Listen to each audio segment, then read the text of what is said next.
এই এই, আমি তোর কোনো জ্ঞান শুনতে চাই না। আমি জানি অনেক অপরাধের অপরাধী তুই। আমার বন্ধু ইকবালের খুনি তুই।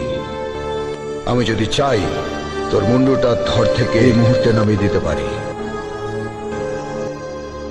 কিন্তু না, এত তাড়াতাড়ি তোকে আমি মারবো না। রাজপ্রাসাদ থেকে ফুটপাতে নিয়ে এসে মারব। তুই তিলে তিলে মরবি, আর আমার বন্ধু ইকবালের আত্মা শান্তি পাবে। তোমরা সবাই শুনে রাখো, তোমরা যদি ওর সঙ্গ দাও তাহলে তোমরা ঠিক একই সাজা পাবে। যদি মানুষের সঙ্গ দাও, আমার সঙ্গ দাও, তাহলে আমি তোমাদের সাহায্য করব। আমার এক কথা 100 কথার সমান।